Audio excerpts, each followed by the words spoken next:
자, 지금 보시면 인플레 발생 시 소비 감소, 디플레 발생 시 소비 증가 가장 일반적 효과로 이해했습니다라고 말씀드렸고, 일단 다시 강조하지만 물가가 그러니까 디플레이션 보통 출제가 잘 안 되기 때문에 인플레이션 쪽으로만 잘 정리하시면 좋을 것 같긴 해요. 다시 물가가 상승하면 소비 증가 감소? 소비 감소예요, 그렇죠? 대신 인플레이션은 개념이 뭐라고 했죠? 원래 이제 물가가 지속 상승이 하셔야 더 정확해. 그러니까 보통 예전에 그 농협 같은데 그 면접 질문할 때 인플레이션 시험 문제 나왔단 말이에요. 면접관이 물어봤다고 이거를. 근데 물가 상승에 대해서 설명을 하면 안 되고 물가 지속 상승하는 경우를 추가로 설명해 줘야 더 정확한 얘기긴 하거든요. 그래서 보통 인플레이션 발생으로 답안지에 어떤 거 썼던 것처럼 물가가 상승하면 소비가 감소하는 게 있을 수 있으나 물가 지속적 상승하면 오히려 소비가 뭐 할 수 있다? 증가할 수 있다라고 설명을 하는 게 맞다고요. 이게. 근데 문제는 모형이야. 이 모형에서는 물가 상승을 보여줘요? 물가 지속 상승을 보여줘? 이거는 지금 AD가 한 번만 이동하지 않았어요?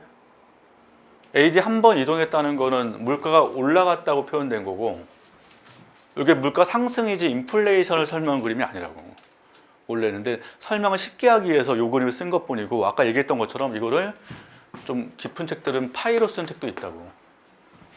그럼 파이로 쓰면 이게 인플레이션율이잖아요. 그러면 AD 오른쪽 갈 때 어떻게 돼요? 파이 값이 커지니까 이건 인플레이션을 보여주는 그림인데, 이건 이제 파이가 아니잖아요. P로 됐기 때문에 이거는 AD가 한 번만 이동하면 안 돼. AD가 계속 오른쪽으로 이동을 해줘야 인플레이션에 대한 설명이라고. 근데 이제 그걸 못하니까 그냥 한 번 이동으로 방향만 보여준 것 뿐이고, 설명할 때 이제 조심할 게 이걸 이제 구분해서 가는 게 원래 정확한데, 문제는 지금 물가 상승에 대한 내용이니까 이거밖에 좀 설명이 안 돼요, 그림에서. 이거 설명이 안 되잖아, 이게. 자, 그래서 지금 보시면 수요 견인 인플레이션. 자, 주로 저희 인플레이션 시험 주제 나오면 개념 먼저 쓰셔야 되고, 개념 쓸 때 이걸 쓰면 좋죠.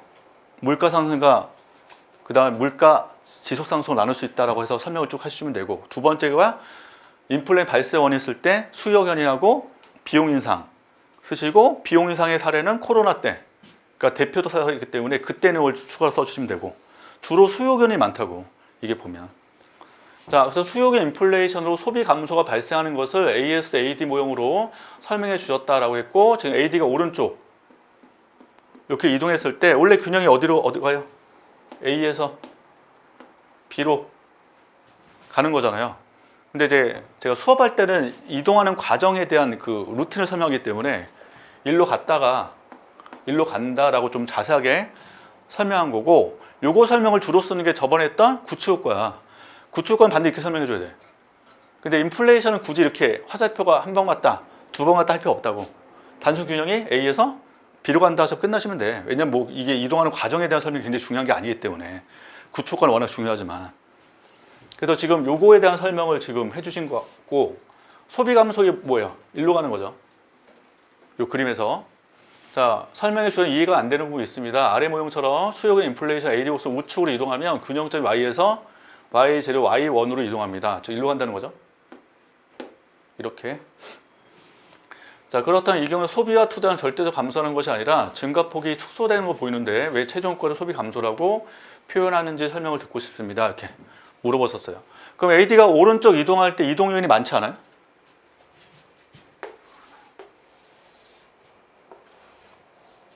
원래 이제 AD 곡선 도철부터가 설명해. AD가 우하향으로 그려지는 뭔가 이유가 있을 거 아니에요.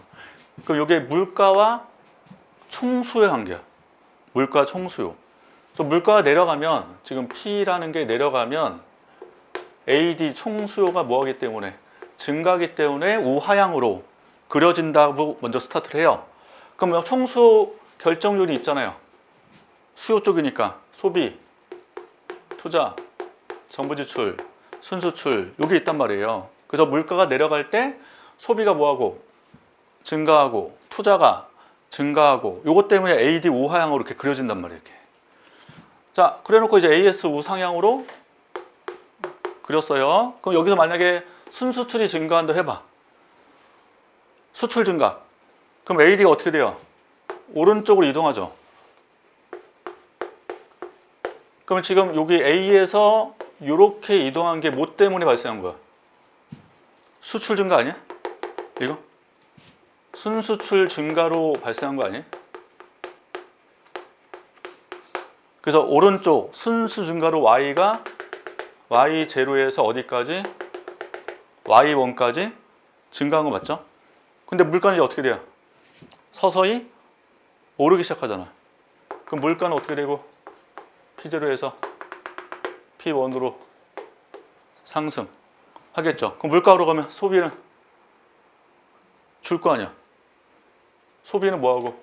줄고 투자도 줄고 이렇게 발생되는 거 아니야? 이렇게. 그래서 이게 소비 투자 감소 준다는 거야. 이렇게. 여기까지 이해? 그러면 최종적으로 Y가 늘었어요, 줄었어요? 는 거잖아. Y1 갔다가 Y2로 다시금 줄었지만 Y0에서 Y2로 는 거잖아.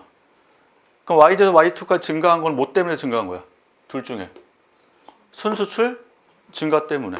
소비 투자는 뭐 했지만? 줄었지만. 이게 더 효과가 컸다는 거지. 그래서 이게 더 컸기 때문에 결국 Y가 뭐 했다? 증가했다고 설명한 거고 소비 투자는 준 거 맞잖아.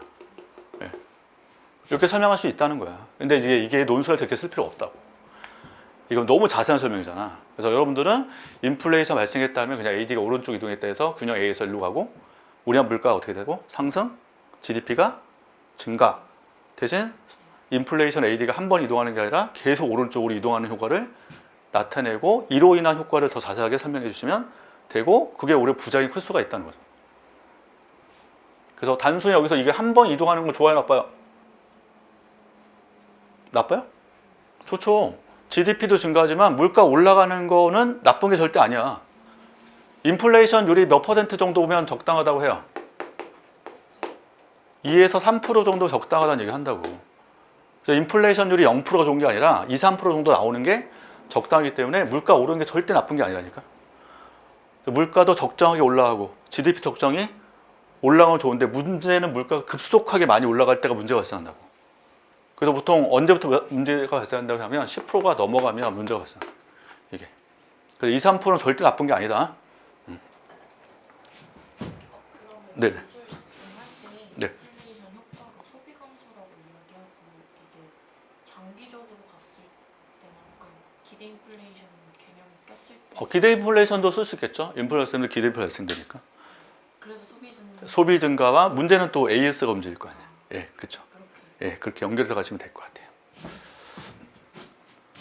그래서 일단은 계속 강조하지만 지금 이제 수업 때 설명이 이렇게 가는 거에 대한 설명이고 실제 이제 만약 논술 쓰신 분들은 그냥 A에서 여기로 가는 걸 바로 설명하시면 됩니다.